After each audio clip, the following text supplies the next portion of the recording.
구정입니다. 예, 우리 새해 인사를 또 해야 되나요?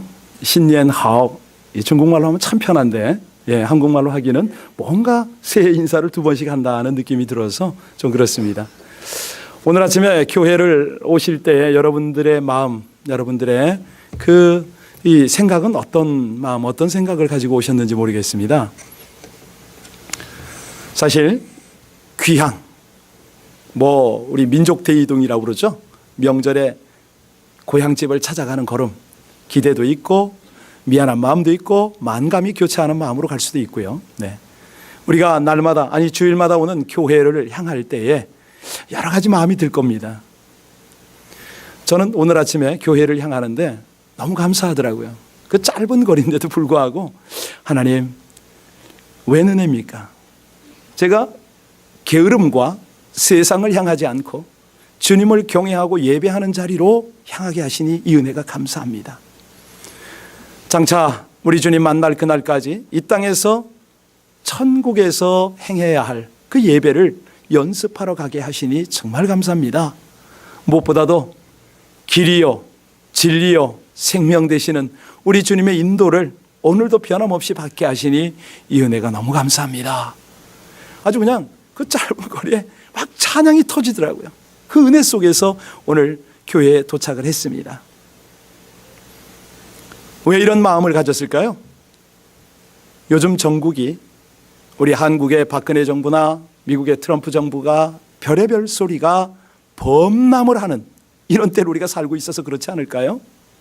정치도 그렇고 언론도 그렇고 온갖 정보들이 난무를 하니까 뭘 믿어야 될지 모르겠습니다. 도대체 목사도 가이드를 해야 되는데 어떻게 지금 이 난국을 성도님들과 함께 기도를 모으고 마음을 모을지 모르겠어요. 어제는 북한 특수부대가 청와대에 잠입훈련을 한다, 이런 또 카톡이 막 날아다녀요. 미국 CNN 방송의 보도를 인용한 그 글이 돌아다니는데, 아니 외국에서는 이렇게 한국을 심각한 우려를 가지고 보고 있는데 어쩌자고 대한민국 언론은 전혀 언급을 하고 있지 않느냐? 왜 혼란만 부추기느냐? 이렇게 돌아다니더라고요. 여러분들은 이런 난국에 어떻게 중심을 잡고 무엇을 생각하십니까? 우리가 잘 아는 러시아의 대문호, 전쟁과 평화의 저자 누구죠? 톨스토이. 예. 설명을 참 잘했더라고요. 이 톨스토이가 유년 시절에는 파란만장하게 살았어요. 왜냐하면 13살 때 부모를 잃었거든요. 그리고 형제들 속에 자라는데 형들이 망난이었습니다. 그러니까 아주 어렸을 때부터 온갖 도박이라든가 술이라든가 여성 편력이라든가 이런 걸 배우고 살았어요. 학업하고 담을 쌓았던 거죠. 그러다가 22살이 되었을 때 아주 강한 충격을 받았습니다. 뭐야? 왜 내 삶의 목적이 없지? 이걸 깨달은 거예요. 그리고 막 한 2년을 갈등을 합니다. 24살이 되었을 때 그의 일기책에 뭐라고 적었냐면, 나는 24살이 되었는데 아무것도 이룬 것이 없다, 이 글을 썼어요. 사실은 이런 갈등이 이 톨스토이의 문학에 굉장히 그 영향을 끼쳤지 않습니까? 수많은 시련과 오류와 이런 그 부딪힘 속에서 그가 목적을 찾아 헤매게 만들었죠. 이 톨스토이가 82살 때 세상을 떠났잖아요. 그때 삶을 정리하면서 뭐라고 글을 썼느냐면, 삶의 원천과 의미와 기쁨, 이런 내용을 정리를 한 거예요. 자기 일생을 요약을 했는데 거기에 핵심이 뭐냐면 하나님의 뜻을 이해하고 완전함을 추구하는 데 있다, 이렇게 결론을 냈습니다. 참 괜찮은 사람이에요. 그러니 오늘까지 고전 문학 중에서 굉장히 무게와 내용이 있는 그런 사상들을 전달하고 있죠. 자, 저와 여러분이 우리 인생을 한번 돌아보면서 여러분의 삶의 날에 오늘까지 사는 동안 딱 의미를 좀 두 가지 날을 한번 좀 의미 있는 날을 한번 꼽아보라. 그러면 여러분은 어떤 날을 꼽으시겠어요? 보통 사람들은요, 내가 태어난 날을 한번 꼽겠습니다. 그리고 또 하나는 제 인생 중에 삶의 의미를 깨닫은 그날, 그날을 또 하나 꼽겠습니다. 이렇게 얘기를 하거든요. 여러분 어떠세요? 그렇게 우리도 그런 대답을 할 수가 있을까요? 한마디로 왜 태어났는지, 왜 사는지 이것이 분명해진 그날을 꼽는다 이 말입니다. 사실 우리가 너무 감사하고 다행스러운 건 하나님이 우리에게 복음을 주신 거예요. 그래서 왜 태어났는지, 삶의 목적이 무엇인지 헤맬 필요가 없습니다. 지금 우리는 이미 후회 없는 아름다운 길로 접어들었어요. 이제 문제는 좋은 열매를 맺어야 되는데 그 열매를 맺으려니까 어떻게 삶에 집중할 수가 있냐 이거죠. 우리의 인생길을 어떻게 집중해서 갈 수가 있느냐. 오늘 본문을 보면 바로 그 길의 의미를 깨닫게 하는 도전을 하고 있어요. 그게 1절과 2절이거든요. 오늘 1절과 2절을 읽으면서 여러분들이 영감을 좀 받으셔야 됩니다. 그래야 은혜 속으로 들어가십니다. 우리 1절을 또박또박 읽겠습니다. 시작. 디베료 황제가 통치한 지 곧 본디오 빌라도가 유대 총독으로, 헤롯이 갈릴리의 분봉왕으로, 그 동생 빌립이 이두레와 드라고니 지방의 분봉왕으로, 루사니아가 아빌레네의 분봉왕으로, 안나스와 가야바가 대제사장으로 있을 때에 하나님의 말씀이 빈들에서 사가랴의 아들 요한에게 임했다. 자, 이까지 오게 되는 누가복음의 배경 잠깐 이해하고 넘어가셔야 됩니다. 지금 3장에 들어왔잖아요. 1장과 2장의 내용이 뭐였죠? 큐티하신 분들, 요한과, 세례 요한이라고 하는 침례 요한과 예수 그리스도가 어떻게 잉태되고 출생되고 자라시는지를 이제 쭉 1장 2장에서 다뤘습니다. 자, 그런데 3장에 딱 들어오니까 지금 무슨 내용입니까? 지금 이 3장에서 중요한 거는요, 말하자면 어떤 위대한 인물이 막 등장하기 직전의 빵빠레입니다. 지금 이게 그런 상황으로 연상하시면 되겠어요. 예수님의 공생애가 지금부터 시작이 된다 이거예요. 온 세상을 향하여 예수 그리스도의 구원의 복음이 나타난다. 그 전에 바로 이제 이 장면입니다. 그래서 2절을 잘 음미해 보세요. 뭐가 임하죠? 하나님의 말씀이 임합니다. 누구에게요? 요한에게. 요한이 힘차게 나팔을 부는 겁니다. 자, 그러면 1절, 2절을 우리가 복잡한 내용을 읽었는데 여기 그 당시 황제가 누구라고 그랬습니까? 1절 다시 비춰주시고요. 디베료입니다. 디베료 가이사입니다. 그 다음에 유대 총독이 누구죠? 본디오 빌라도입니다. 그 다음에 이제 주변 분봉왕들, 요즘 말로 하면 주지사, 뭐 이런 거죠. 쭉 이렇게 여러 사람 이름이 나타났습니다. 그뿐만 아니라 2절에 보니까 현직 대제사장이 나타났죠. 안나스와 가야바. 무엇인지 감 잡으셨습니까? 바로 그거예요. 당대의 잘 나간다는 권력자, 종교 리더십 다 등장을 했습니다. 로마 황제, 그 휘하의 총독, 그리고 각 자치구역의 리더십, 다들 한자리 하고 있던 모든 사람의 이름이 막 나가됐죠. 대제사장까지. 자, 실로 쟁쟁한 인물을 왜 성경에서 등장시켰는가? 왜 등장시켰습니까? 우리에게 역사 의식을 가지려는 겁니다. 역사를 살펴봐라.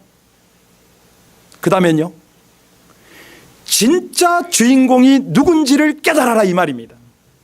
이거 그냥 넘어가면 안 됩니다. 역사를 주관하는 분이 누군지 알아라 이 말씀이죠. 진짜 역사의 핵심 사건, 그 주인공이 누구에게 임했다고요? 요한에게 말씀으로 임한지라 이렇게 된 겁니다. 하나님 나라가, 이 복음이 빵빠레가 울려 퍼진 거예요. 우리는 대개 뭘 봅니까? 박근혜 대통령을 보고, 새로 취임하는 트럼프를 보고, 저들의 연두 교시가 어떠한가, 정책이 어떠한가, 뭐 이런 걸 봅니다. 정신없어요. 그런데 하나님은 말씀을 통해서 우리에게 뭘 보라고 그럽니까? 하나님의 말씀을 봐라, 하나님의 역사의 기준을 살펴라, 이거 아닙니까? 그 중심에 있는 예수 그리스도를 놓치지 말아라, 이 말씀이에요.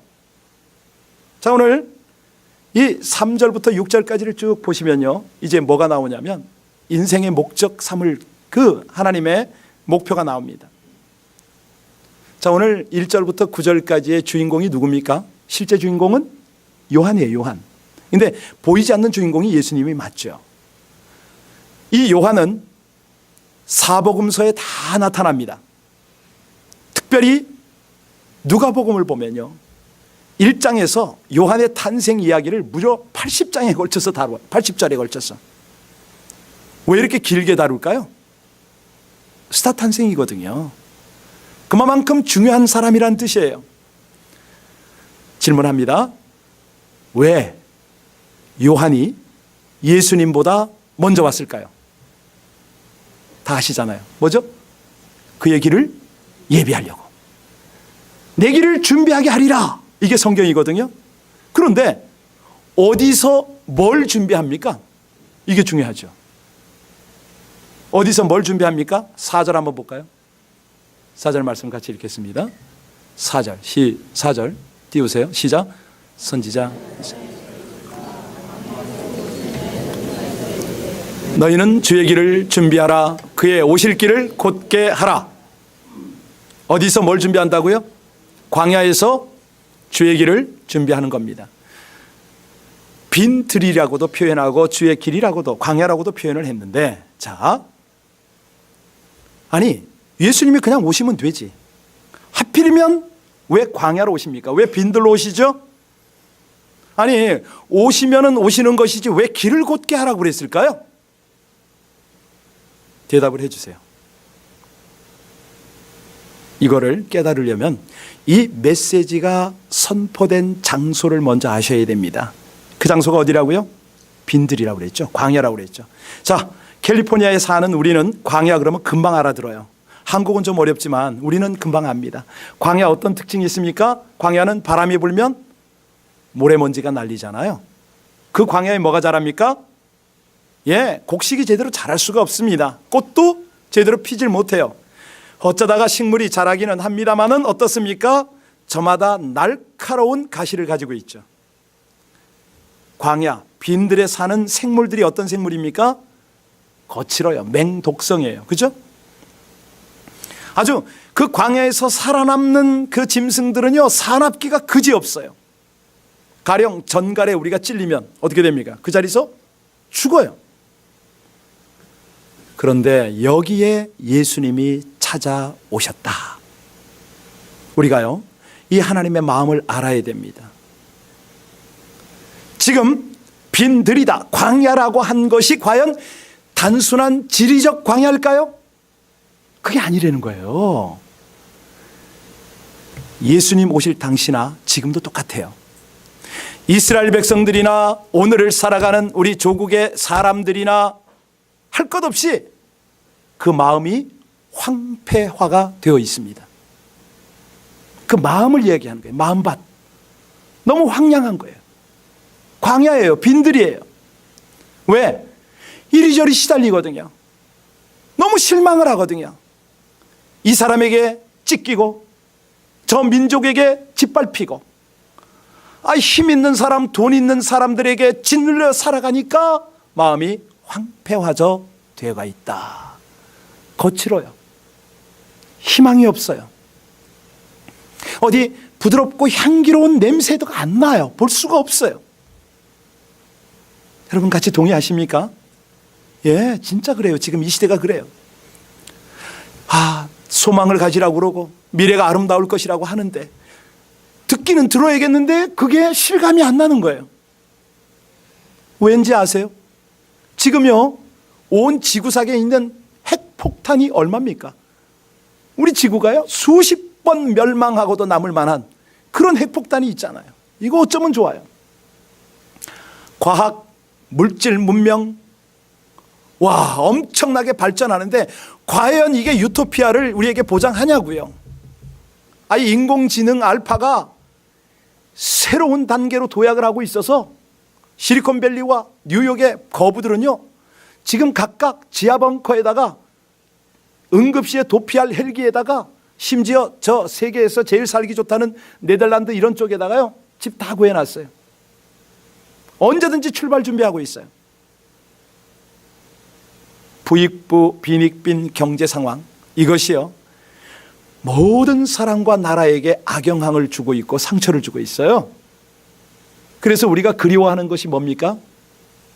하나님의 사람을 그리워해요. 정직한 사람, 진실한 사람, 예수 제대로 믿는 사람. 그런데 실제는 어때요? 이게 성도라고 하는데 너무 왜곡돼 있어요. 아니, 주님의 길을 왜곡시켜요. 말로는 믿는다고 하는데 자기식으로 믿어요. 무슨 예수님이 로또인 줄 알아요. 더군다나 성도를 바라보고 얼마나 편향적으로, 편협하게, 자기중심적으로 그렇게 살아가는지 몰라요. 사랑 하는데 자기는 얼렁뚱땅 넘어가요. 심지어는 죄를 죄라고 지적 못하고 좋은 게 좋은 거라고 말 못하는 사람들도 참 많죠. 자, 그래서 오늘 3절을 보면 이 광야 빈들에서 길을 곧게 하기 위해서 요한이 와서 먼저 무엇을 이야기하냐면 3절 한번 볼까요? 같이 읽겠습니다. 시작. 요한이 요단강 부근 각처에 와서 죄사함을 받게 하는 회개의 세례를 죄사함을 받게 합니다. 회개를 먼저 거치게 합니다. 이게요, 개인도 그렇지만 사회가 꼭 그렇습니다. 정치, 언론, 요즘은 한국 같은 경우에 진보 보수로 나눠졌잖아요. 보수 중에도 별 보수가 다 나오더라고요. 여하튼 간에 이 매듭이 계속 매듭이 생겨요. 이걸 어떻게 풀어야 되냐 말이죠. 관계, 이걸 어떻게 회복해야 되냐 말입니다. 방법은, 비결은 3절에 어떤 것이 비결입니까? 회개입니다. 회개. 딱 한 가지밖에 없습니다. 인간의 관계, 정당 정파가의 관계, 정말 복잡하고 미묘합니다. 어디서부터 어떻게 손을 대야 될지 몰라요. 그런데 딱 한 길이 있으니 그 길이 뭐라고요? 회개입니다. 자, 그러면 질문하겠습니다. 회개란 것이 뭡니까? 뭘 보고 회개라고 그러죠? 원어를 찾아 들어가면 이 회개를 제대로 우리가 실감나게 깨닫게 됐는데요, 메타노이아 그럽니다. 회개는 메타노이아. 무슨 뜻입니까? 내가 지금 살아가고 있는 방향에서 바꾼다, 완전히 돌아선다, 이런 뜻이 되거든요. 내가 하나님의 법을, 예수님의 법을 마음으로부터 알고부터는 깨달았다면 그때는 돌아가는 거죠. 양심의 가책 없이 살았던, 마음껏 저질렀던 죄악에서, 그 어둠에서 이제는 빛으로 가는 것이죠. 너희가 전에는 어둠이었더니 이제는 주 안에서 빛이라. 빛의 자녀들처럼 행하라. 빛의 열매는 모든 착함과 의로움과 진실함에 있느니라. 우리가 아주 고집스럽게 이 길을 달렸습니다. 의식하지 않고 달렸어요. 그런데 이제는 일대 전환기를 잡고 십자가로 방향을 향하라, 이 뜻 아니겠습니까? 요한이 바로 이 사명을 감당합니다. 예수님 앞에 선구자로 왔잖아요. 예수님의 길을 예비하기 위해서 이 회개를 촉구하는 내용이에요. 근데요, 7절을 보시면요, 그가 이 사명에 얼마나 불탔는지 모릅니다. 우리 7절, 이거 그냥 읽으면 안 됩니다. 요한의 심정으로 읽어야 돼요. 요한이 지금 어떤 상황에서 이 말을 하냐면, 트럼프가 대통령에 취임을 했는데 트럼프 앞에서 이 말을 하는 거예요. 새 강요들 앞에서 이 말을 하는 거예요. 같이 읽겠습니다. 시작.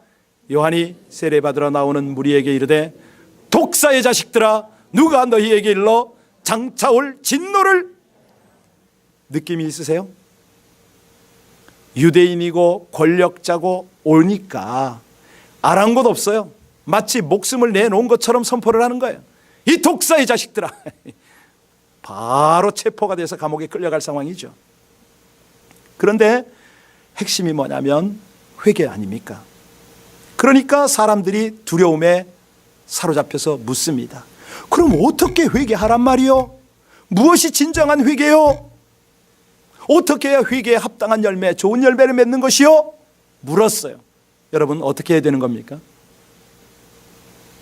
내일 QTR 11절을 보시기 바랍니다. 자막에는 안 뜨고요. 여러분 성경책에만 있습니다.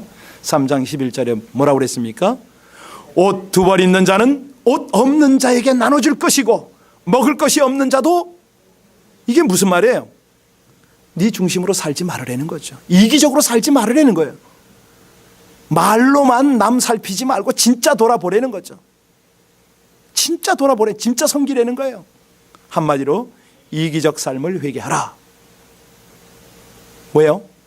이렇게 회개하는 심령에 예수님이 찾아올 수 있으니까. 이기적이고 교만한 심령, 죄악이 가득 찬 심령, 이미 그릇된 자세로 굳어버린 이런 심령에 어떻게 예수님이 들어가느냐 말이죠. 길이 없다는 거죠.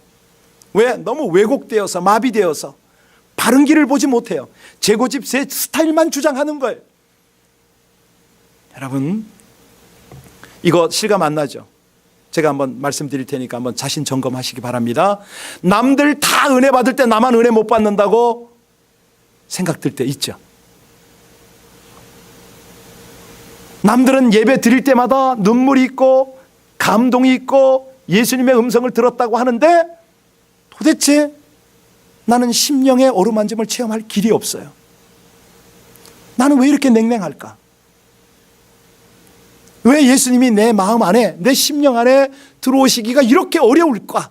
점검이 되세요? 그런 분들은요, 인정하셔야 됩니다. 뭐를요? 장애가 너무 많은 거예요, 내 안에. 영어 성경이 있는 분은 이 글을 자세히 보셔야 돼요. 그의 길을 곧게 하라, 이 말이 있는데요. make, 이 스트레이트, 곧게 하라. 뭐를? pet for him. 그분이 오실 길을 곧게 해라. 예. 그러니까 이건 무슨 얘기냐면요, 순박한 믿음 좀 가져라, 이 말입니다. 순박한 믿음, 어린아이 같은 믿음을 좀 가져라. 순수한 마음을 좀 가져봐라. 예. 여러분, 어떤 때 예수님이 내 안에 계신 것 같기도 하고 아닌 것 같기도 할 때가 있습니까? 내가 신자인 것 같기도 하고 아닌 것 같을 때가 있나요? 그저 세월 가는 대로 그렇게 살다 보니까 내 목소리 자꾸 나타나나요? 예수님의 소리가 안 들려요. 사라졌어요. 사실이요, 이게 왜 그러냐면 아주 복잡 미묘한 생활을 하기 때문에 그렇습니다. 단순하지 않아서 그러세요. 어린아이 같은 때 그 마음 가져보세요. 예수님의 음성이 왜 안 들립니까? 왜 감격이 없습니까? 찬양을 하고 기도를 하는데 왜 눈물이 없습니까? 이걸 보고 우리는 영성을 회복한다, 첫사랑을 회복한다 그러잖아요. 여기 계신 분들 중에 한 분도 빠짐없이 처음 은혜 받았을 때, 아니 예수님의 말씀을 받을 때 그저 내 마음을 향하여 오던 찡하던 그거, 어떤 설교를 들어도 그 말씀이 내 마음 가운데로 그대로 들어오던 그때 다 있잖아요. 다 있어요. 한 분도 없어요. 여기 그 은혜에서 제외되는 사람 한 분도 없어요. 그냥 들어오는데 찬양하는데 눈물이 줄줄줄 흘렀던 분 다 계세요. 다 대부분이에요. 근데 이게 왜 안 되냐고요. 이렇게 한번 예를 들어볼까요? 저와 여러분이 어렸을 때, 우리 청년들이 그런 기억이 있을지 모르겠어요. 명절이 되면 꼭 집안 청소를 합니다. 기억나세요? 창호지도 새로 바르고 뭐 장롱 밑에 쓸고 닦고 막 그러잖아요. 그럴 때 뭐가 나옵니까? 그 속에서? 예, 동전도 나오고 뭐 잃어버렸던 물건도 줍게 되고 되게 기분 좋을 때가 있어요. 또 있어요. 청소만 하는 게 아니에요. 뭐 하냐면은 목욕합니다. 1년에 한두 번 목욕탕 가잖아요. 저만 그랬나? 갈 때 우리 어머니가요, 먼저 씻으라고 그래요, 저보고요. 아니, 목욕탕에 가는 사람을 먼저 씻으래. 왜 그런지 아세요? 하도 때가 많으니까 까마귀가 친척인 줄 알겠다. 그러니까 목욕탕에 가는 게 창피하니까 먼저 집에서 씻기고 보내요. 예, 참 아이러니하죠. 어린 시절 전 그렇게 살았습니다. 여러분, 손님 맞이, 명절 맞이 한 번 해도요, 이렇게 청소합니다. 그렇죠? 그런데 내 안에 주님을 모셔야 되고 내 안에 주님께서 동행하셔야 되고 성령께서 나를 주장하셔야 되는데 내 마음 청소 좀 해야 되지 않겠냐 이겁니다. 내 마음의 미로, 내 마음의 복잡한 생각, 이런 것들이 정리가 되어야 쭉쭉 내가 흡수를 하지요. 아멘이 나오죠. 그분이 내 마음 중심의 왕으로 좌정하시지요. 바로 이겁니다. 이것이 좋은 열매를 맺는 비결이고요. 아름다운 길, 후회 없는 길을 가는 비결인데, 자, 이거를 좀 구체화해 볼게요. 마음의 터치가 잘 안 될까 봐 우리 예수님이 5절과 6절을 통해서 바로 그 말씀을 하세요. 아주 구체적으로 설명을 하세요. 우리 주님께서요. 자, 5절과 6절을 다시 한번 보면서 5절 중심으로 좀 은혜를 나눠야 되겠습니다. 시작. 모든 골짜기가 메워지고 모든 산과 작은 산이 넓어지고 굽은 것이 고자지고 험한 길이 평탄하여질 것이요 모든 육체가 하나님의 구원하심을 보리라. 5절 다시 한번 보세요. 거기 뭐라고 그랬냐면, 자, 어떻게 하는 것이 길을 예비하는 건가? 첫 번째는요, 모든 골짜기가 메워진다.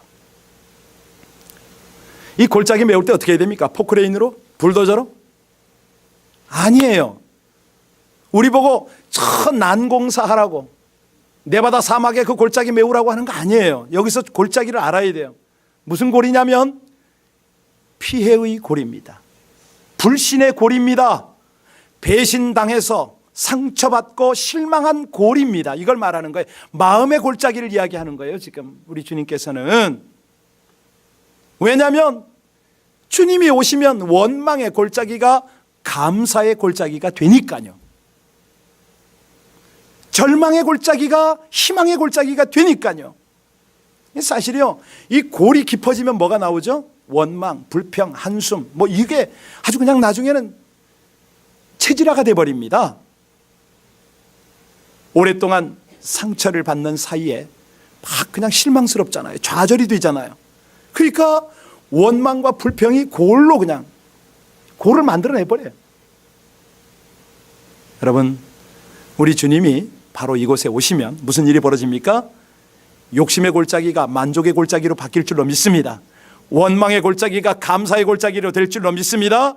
절망의 골짜기가 소망으로 바뀔 줄로 믿습니다. 인간의 욕심은 끝이 없어요. 그런데 하나님은요, 행복의 동산으로 우리를 초대하시잖아요. 인간의 입술은 원망과 불평이지만 우리 주님은 감사와 찬양으로 우리를 다스리는 줄로 믿습니다. 인간은 문제와 절망을 만들지만 하나님은 해결과 희망으로 우리를 인도하시는 줄로 믿습니다. 그거예요, 그거. 모든 골짜기가 메워지는 거죠. 두 번째는 보니까 모든 산이 낮아져야 된다. 깨달으셨죠? 무슨 말씀입니까? 겸손해야 된다. 이 당시에요, 요한이 활동하던 이 당시는 로마가 세계를 정복하고 있던 때라고 그랬죠. 그래서 로마를 뭐라고 그럽니까? 로마 제국을 높은 산이다. 그러면 이 낮은 산은 누굴까요? 헤롯 왕을 낮은 산이다, 이렇게 말했습니다. 아주 이들은 그런 생각을 가져요. 로마 제국은 영원하다. 헤롯 왕 대가 끊어지느냐 봐라. 한마디로 아나무인인 거죠. 이 권세를 잡은 이들이 거만해가지고 신음하는 백성들이 눈에 들어오질 않습니다. 이 정치가들이 그래요. 이게 착각을 하는 게 그런 것들을 착각해요. 저마다 높은 산이 있습니다. 언론인도 마찬가지죠. 아니, 우리도 마찬가지입니다. 우리가 어떤 산을 우리가 가지고 있냐면요, 눈에 보이지 않는 산인데요, 돈 좀 있으면, 돈 좀 벌면 바로 산을 만들어 버립니다. 뭐 좀 디그리 좀, 지식 좀 가지면은 여지 없습니다.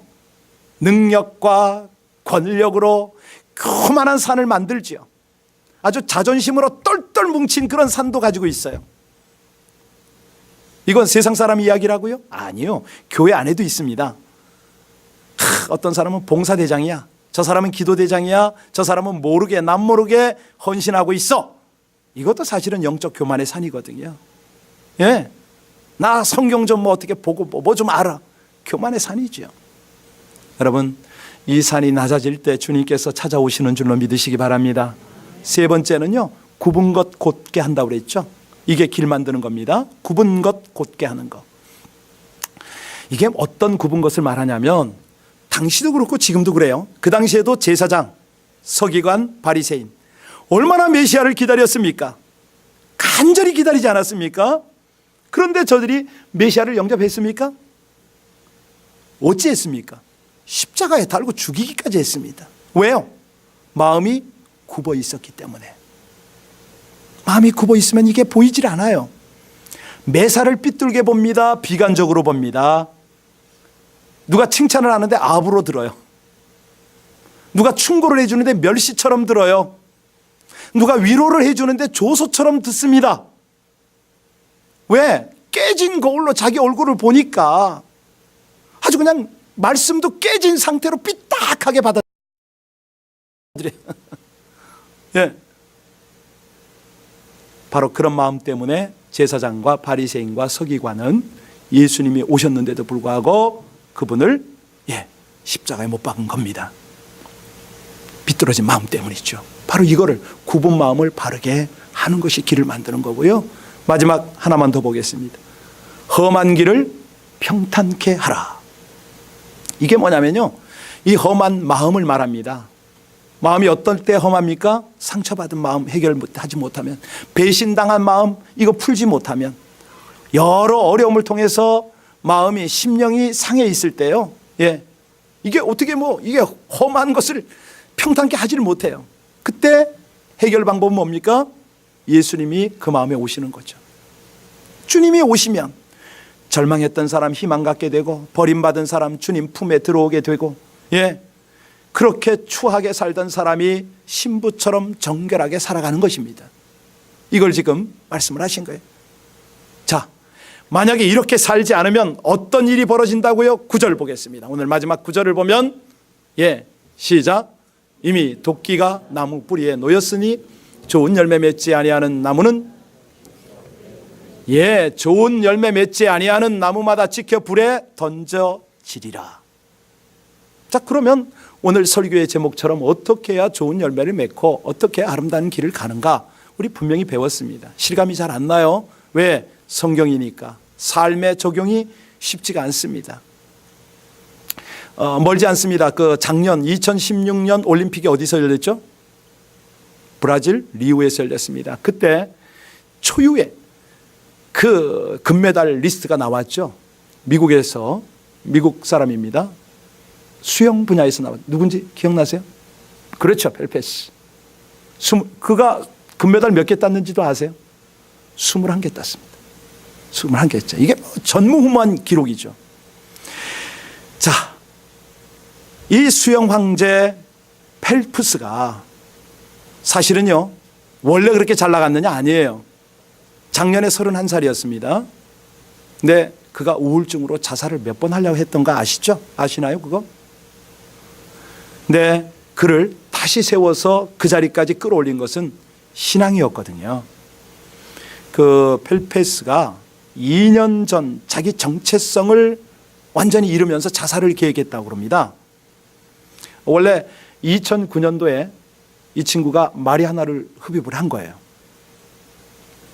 그 마리아나 흡입하는 사진이 유출이 돼가지고 온갖 구설수에 오르락 내리락 했는데 2014년에는 두 번째 음주운전을 하다가 구속이 돼버렸네요. 그러니까 그동안에 쌓았던 모든 명예가 하루아침에 무너졌습니다. 그랬더니 여러분, 연예인들이 한결같은 게 그러잖아요.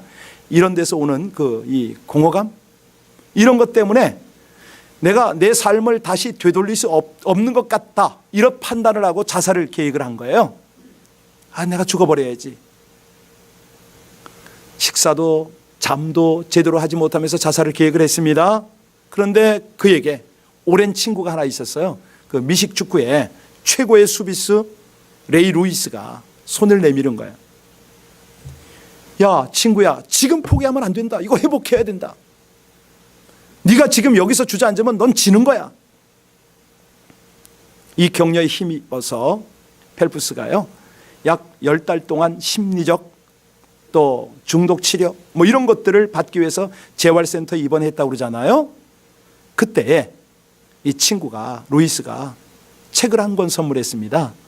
여러분들 대부분 다 하셨을 텐데요. 릭 워렌 목사님이 쓰신 책 중에 목적이 이끄는 삶, 이거를 펠프스가 본 거예요. 그 책을 읽고 너무 여기서 감동을 받았어요. 내가 왜 태어났는지, 내가 왜 살아야 되는지, 어디로 가고 있는지, 분명히 깨우친 거죠. 내 길을 어떻게 가야 되는 걸 알았어요. 처음으로 자신의 목적을 찾은 것이죠. 이 펠프스가 그때 너무 감동을 받은 나머지 그 같이 입원하고 있던 센터 여러 환자들에게 이 책을 구입해서 다 나눠줬습니다. 결국 마이클 목사님이란 별명까지 얻었는데요. 이 같은 신앙의 힘, 재기에 성공한 펠프스, 작년에 리우 올림픽에서는요 아주 전설이 되어버렸잖아요. 예, 바로 이겁니다. 요한이, 이 침례 요한, 세례 요한이 예수님의 초림을 준비했어요 지금. 그런데 그분이, 우리 예수님이 지금 오셨어요. 근데 오셨다가 가셨고 그냥 가신 것이 아니라 성령으로 우리와 동행할 수 있도록 조치하고 가셨죠. 사실 이거를요 어떻게 봐야 되냐면, 우리 죄인의 입장으로서는 감히 기대할 수 없었던 일을 지금 우리는 이미 누리고 있습니다. 꿈에도 상상할 수 없었던 일임에도 불구하고 예수님께서요 몸소 임마누엘로 우리와 함께 하시는 걸 우리가 지금 깨닫고 체험하고 있어요. 그토록 어려웠던 첫 번째 약속을 신실하게 지킨 분을 우리가 믿고 있다고요. 자, 그렇다면 두 번째 내가 다시 오마 재림의 약속도 틀림없이 지켜질 걸로 믿으십니까? 예, 그렇죠. 예. 요한과 당시 사람들이 주님의 초림을 기다렸던 것보다 사실 우리가 주님의 재림을 기다리는 것은 더 쉽지요. 더 분명하죠. 그래서요 오늘 결론이 뭡니까? 이 재림으로 오실 주님을 더 예비된 마음으로 기다려야 된다는 거 아닙니까? 어제 밤늦게 어디 신방을 갔어요. 좀 크더라고요 집이. 근데 들어가면서 저한테 그래요. 목사님, 집이 정돈이 안 돼서, 청소가 안 돼서 뭐 어쩔 줄을 모르고 저를 안내를 해요. 만약에 트럼프 대통령이 온다면 그 집 주인은 어찌했을까요? 예, 집 안팎만 정리했을까요? 몸단장 제대로 했겠죠? 예, 바로 이겁니다. 주의 길을 우리가 예비합니다. 어떻게 해요? 내 마음부터 곧게 펴고요, 내 생활 역시 새롭게 단장을 하는 거 아닙니까? 오늘 Make straight for met포임, 이건데요. 바로 골짜기가 메워지는 겁니다. 골짜기. 우리 그 작업하려고 지금 신앙생활하고 있습니다. 골 좀 메우자고요. 교만한 산 좀 낮추고요. 그리고 내 마음에 굽은 것들을 좀 펴고, 예, 험한 길을 평탄하도록 그렇게 작업을 합니다. 뭘로요?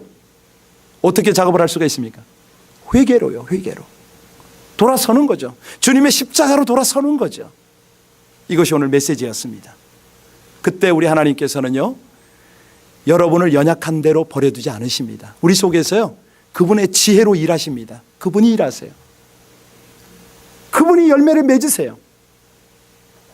그분이 모든 것들을 친히 주관하세요. 하나님의 놀라운 능력, 하나님의 놀라운 지혜, 이걸 가지고요 우리와 친밀하게 동행하시고 그분이 하신다니까요. 언제까지요? 천군 천사가 재림의 나팔을 불면서 우리 주님을 맞이하는 그때까지 그걸 하세요. 얼마나 감사합니까? 오늘 함께요 우리 그런 기도를 드렸으면 좋겠네요.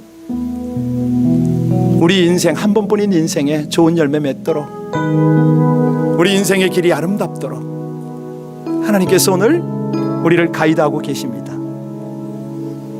가장 아름답고 복된 길, 가장 풍성한 결실을 맺는 길을 가도록 우리 하나님께서 오늘 우리에게 말씀하십니다. 우리 함께 기도할 때요 내 속에 있는 교만의 산들이 무너지기를 원합니다.